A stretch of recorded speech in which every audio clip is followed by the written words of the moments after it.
Big TV భక్తి సమాచారం WhatsApp ఛానల్లో జాయిన్ అవ్వండి. అన్ని విశేషాలు ఎప్పటికప్పుడు తెలుసుకోండి. నమస్కారం గురుగారు. శ్రీమాత్రే నమః.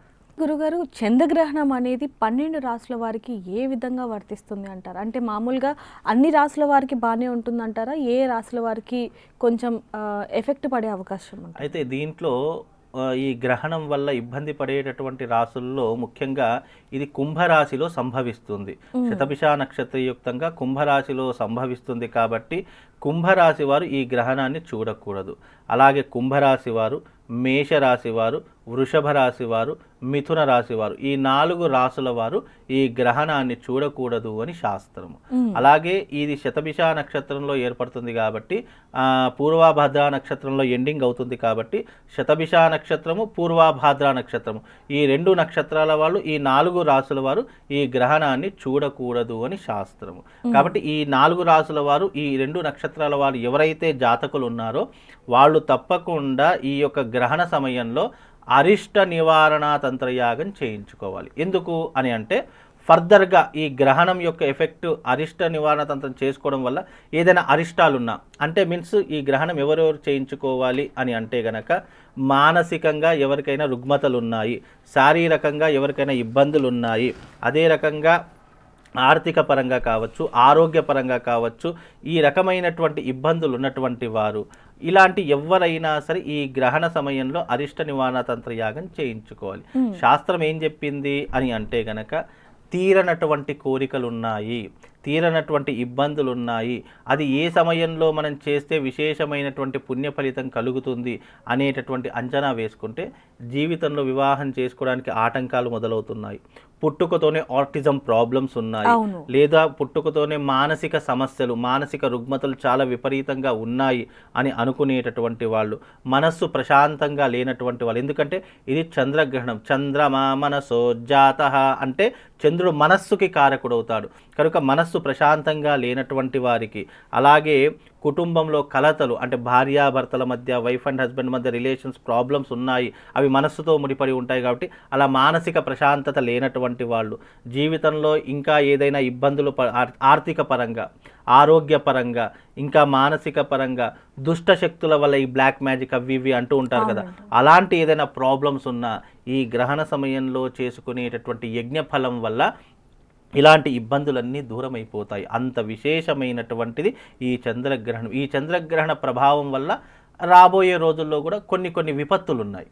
ఆ విపత్తులు అంటే ఈ చంద్రగ్రహణం వల్ల ఏర్పడేటటువంటి విపత్తులు కొన్ని రకాలుగా ముడిపడి ఉన్నాయని శాస్త్రము. అంటే ఏ విధంగా అంటారు గురుగారు? అది అంటే ఏ విధంగా అంటే గనక ఇది చంద్రగ్రహణం కుంభరాశిలో ఏర్పడుతుంది కాబట్టి చంద్రుడు దేనికి కారకుడు అంటే మనస్సుకి కారకుడు. అలాగే ఇది కుంభరాశిలో ఏర్పడుతుంది. కుంభము అంటే ఏంటి? నీటితో నింపబడి ఉన్నటువంటి ఒక కుండ. అందుకే మీరు కుంభరాశి యొక్క సింబల్ కూడా చూసుకుంటే కుండ కనిపిస్తుంది, అందులో జలం ఉంటూ ఉంటుంది.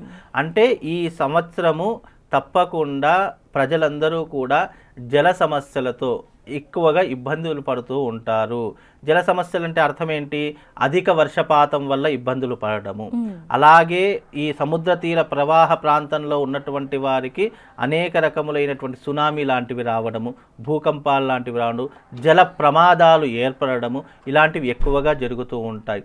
అలాగే ఇప్పుడు ఉన్నటువంటి ఈ యొక్క గ్రహణం ఎఫెక్ట్ అనేటటువంటిది అధిక వర్షపాతాన్ని సూచించి కొన్ని నగరాలను లేదా పల్లెలను కానీ ముంచి వేసేటటువంటి సమయాలు ఎక్కువగా ఉంటుంటాయి.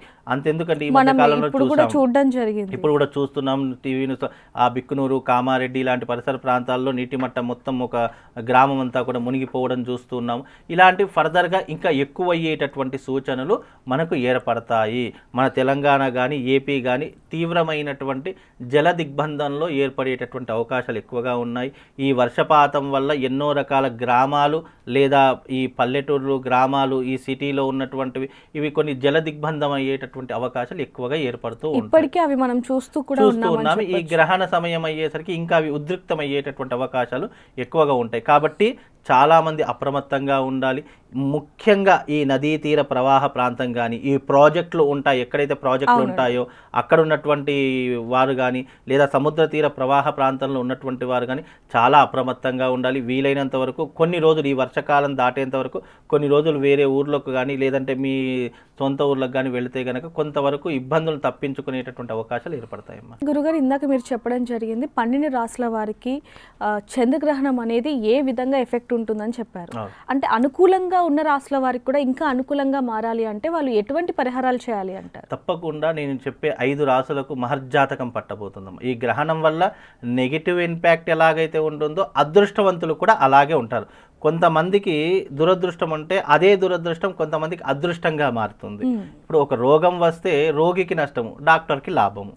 అలాగే కొంతమందికి అదృష్టం అనేటటువంటిది ఎలా ఉంటుంది అని అంటే కనుక దురదృష్టం అనేటటువంటి వాళ్ళు కొంతమంది అదే దురదృష్టం ఇంకోరికి అదృష్టంగా మారుతూ ఉంటుంది. అలాగే ఇప్పుడున్నటువంటి 5 రాశుల్లో ముఖ్యంగా చెప్పుకోదగినటువంటి రాశి ఏమిటి అని అంటే కనుక సింహరాశి వారికి మహర్జాతకం పట్టబోతుంది. అలాగే మీనరాశి వారికి కూడా మహర్జాతకం పట్టబోతుంది.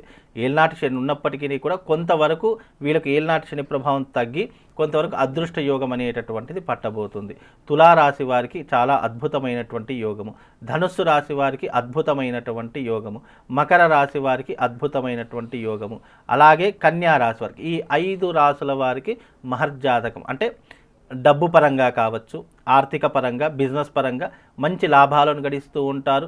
కోటీశ్వరులు అవ్వడానికి, డబ్బును సంపాదించడానికి అనేక మార్గాలు దీని ద్వారా వాళ్ళకు కలిగేటటువంటి అవకాశాలు ఉంటాయి. మానసికంగా ప్రశాంతంగా ఉండేటటువంటి అవకాశాలు ఏర్పడతాయి. కాబట్టి ఈ 5 రాశుల వారికి మహర్జాతకంతో పాటు అదృష్ట యోగం కూడా వరించేటటువంటి అవకాశం ఈ చంద్రగ్రహణం తర్వాత ఏర్పడుతుందమ్మా. ధన్యవాదాలు. For more videos like this, subscribe Big TV channel.